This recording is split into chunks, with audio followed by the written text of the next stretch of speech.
Well, there was one day in the house, there was a mother mouse and her baby mouse that were walking around.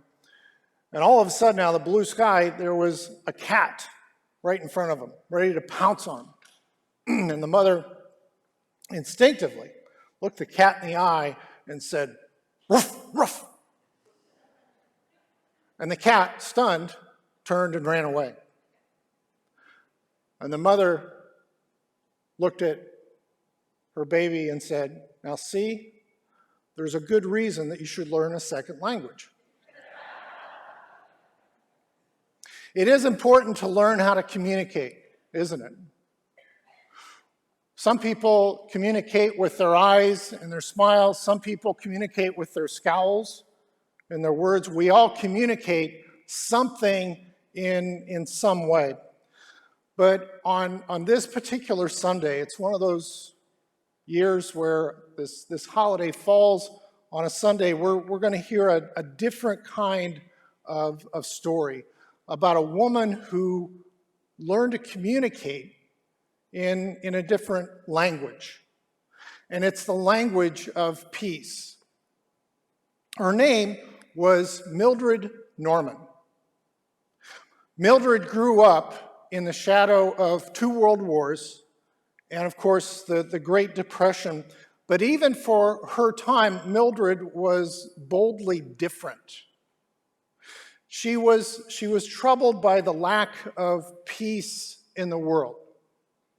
She was troubled by a lot of different things, and she couldn't figure out for a long time why she was troubled. In 1944, after her husband went off to war, Mildred joined the Women's International League for Peace and Freedom in Philadelphia. Several years later, her marriage would end in divorce, but she became the first woman in history to hike the length of the Appalachian Trail all by herself. So she made history, first in that way, but it was on this hike that she discovered her life's mission. And so on January 1st, 1953, from Los Angeles, California, Mildred set out on foot and faith with hardly anything in her pocket. She carried very little, no money. And she began what would become a 28-year journey during which time she would legally change her name to Peace Pilgrim. Her goal, when she started out, was to walk 25,000 miles for peace. And so by July of 1981, she had crossed the nation 7 times. She had walked across all 10 Canadian provinces and parts of Mexico for the sole purpose of spreading a message of peace.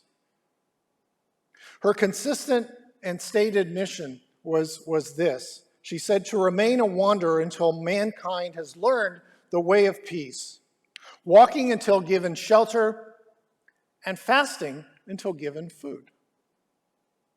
She said, the way of peace is to overcome evil with good, and falsehood with truth, and hatred with love.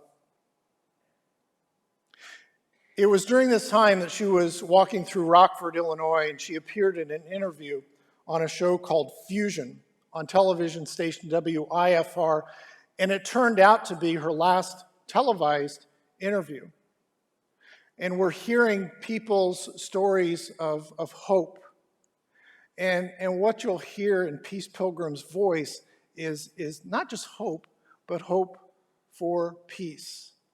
And so we're going to hear just a clip of this interview, her televised interview. And when I started out, my hair had turned to silver. My friends thought I had taken leave of my senses. But I walk on that endless energy that comes with inner peace. It never runs out. And of course, a pilgrim walks on faith. I have no money. I don't accept any money. I belong to no organization. There is no organizational backing behind me. And I own only what I wear and just The few things I carry in my little pockets, I just walk until given shelter, fast until given food. I don't even ask. It's given without asking. Aren't people good?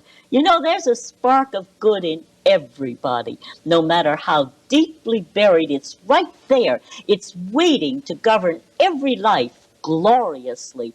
In fact, and this is something I would really like to emphasize, that spark of good is the real you. I identify with that.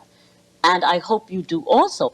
Because when I say I'm not referring to the body. I'm just wearing that. Nor am I referring to the self-centered nature. Now, your self-centered nature can be all mixed up and full of difficulties, but it's not the real you. I'm referring to the divine nature, the spark of good that I talked about. That is the real me, and that's what I mean when I say I. That is the real you, and that's what I see when I look at you. And that's why, to me, all people are beautiful.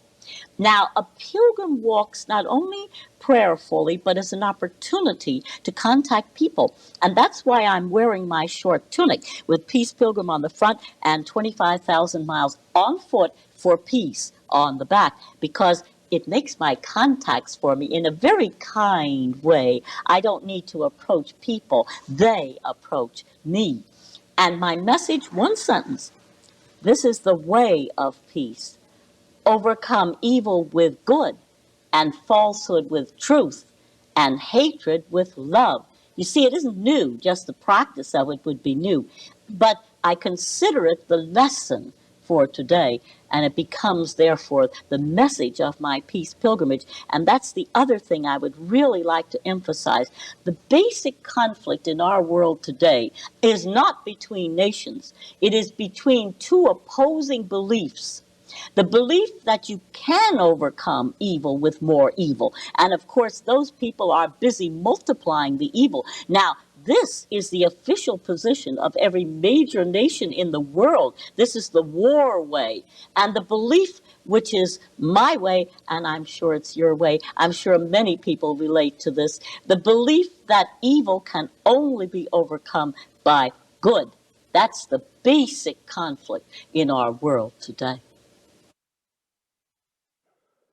And yet, we still struggle with this.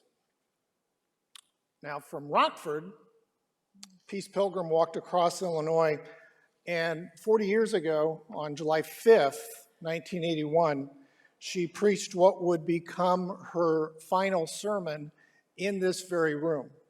There's a plaque outside here on the wall.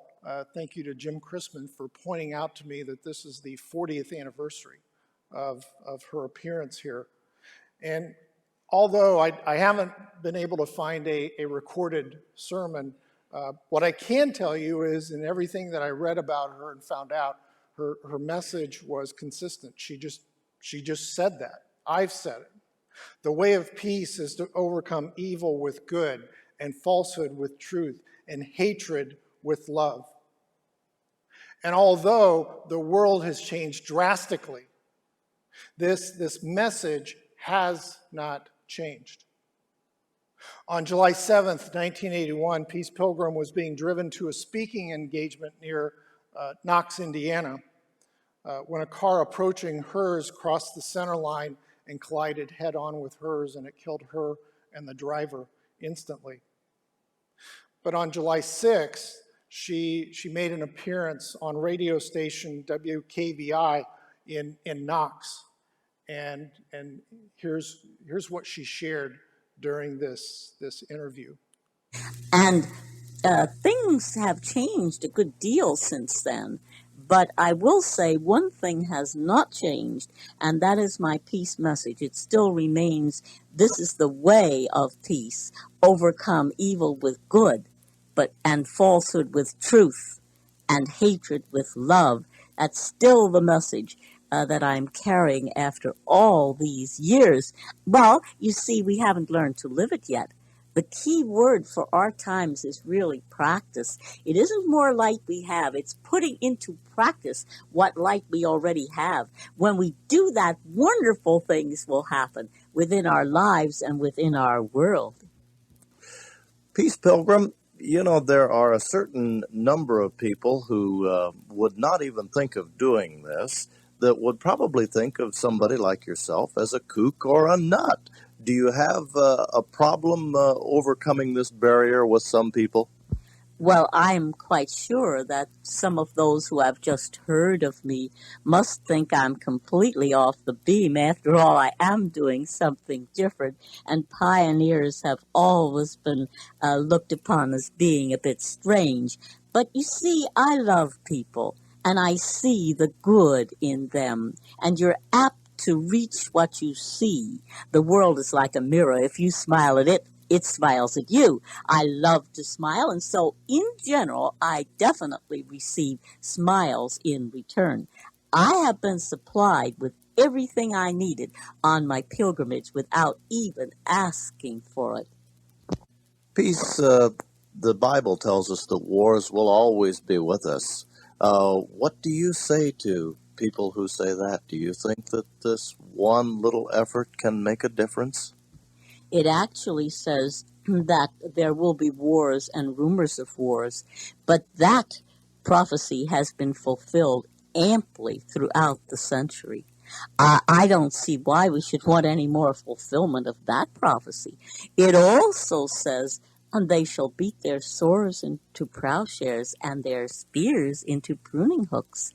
Nation shall not lift up sword against nation, neither shall they learn war any more. Perhaps the time has come for the fulfillment of that prophecy.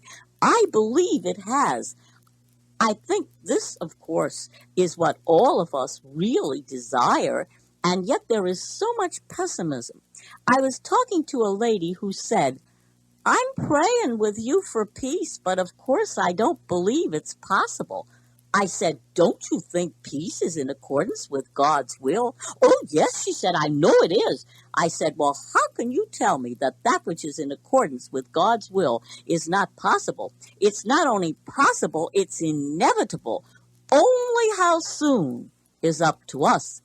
Now, I know that all good effort bears good fruit. And so I keep on making what good effort I can. I leave results in God's hands. They may not be manifest in my lifetime, but eventually they will be manifest.